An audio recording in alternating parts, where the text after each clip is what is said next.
Un club, un joueur à suivre, version Ligue 1 2026-2027, c'est parti. À Angers, il faudra surveiller Joseph Kalulu, qui vient d'arriver du Pau FC, un latéral gauche très offensif, qui a été très bon la saison dernière en Ligue 2, et c'est un renfort de poids pour remplacer Jacques Ecomier. À Auxerre, Donovan Léon est parti, il fallait donc trouver un nouveau gardien numéro 1, et c'est Mamadou Diop de Grenoble qui a été choisi, l'un des meilleurs gardiens de Ligue 2 sur les 2 dernières saisons. Vraiment hâte de le suivre parce que je pense que ça peut être l'une des belles découvertes de la Ligue 1. À Brest, un défenseur qui aurait pu partir cet été, Raphaël Lewen, courtisé par Crystal Palace, il aura du temps de jeu puisque ça manque de profondeur dans l'effectif en défense centrale. Du côté du Havre, on part sur Joan Tincresse, attaquant formé à l'AS Monaco, qui a pas mal scoré en Youth League et qui rejoint le Havre pour essayer d'apporter un peu de profondeur dans l'effectif.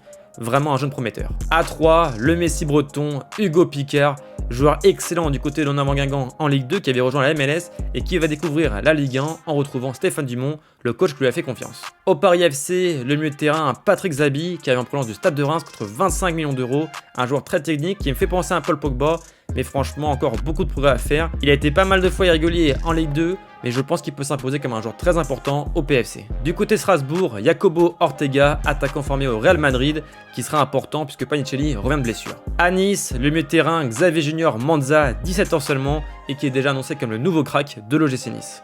Au Mans, Noah Boissé, l'une des révélations de la Ligue 2, qui s'est imposé comme un titulaire en deuxième partie de saison. Et à Lille, il faudra surveiller son ancien coéquipier Isaac Cossier qui aura pas mal de temps de jeu en défense centrale chez les Dogs. À Toulouse, méfiance au jeune ailier suédois Sion Opong, un attaquant très virevoltant qui risque de faire des dégâts en Ligue 1. Même chose à Lorient pour l'ailier droit sénégalais Souleymane Faye qui arrive en provenance du Sporting Portugal. Au RC Lens, après Gagnou, on a Kylian Antonio, défenseur très prometteur qui a fait déjà de bonnes impressions contre le PSG malgré cette expulsion. À Marseille, il faudra garder un œil sur Tadjidine Madi, ailier de percussion très intéressant qui a marqué lors de la pré-saison avec l'OM et on sait qu'il n'y a pas beaucoup de joueurs dans ce secteur, donc un joueur à suivre. Du côté Lyon, Zakaria Tekame semble une très bonne pioche. Il est prêté par l'AC Milan et sera un titulaire en puissance au poste de latéral droit. À Rennes, coup d'œil sur Elias Legendre Quignonez, attaquant trapu mais très rapide, très bon dans la finition et qui est déjà international équatorien. À l'AS Monaco, forcément Mathis de Tourbet, révélation Ligue 2 la saison passée avec les Stacks. Et enfin, la dernière recrue du PSG, Mika Roth, vraiment un joueur très technique qui risque de faire lever des foules. Donnez-moi vos pépites en commentaire.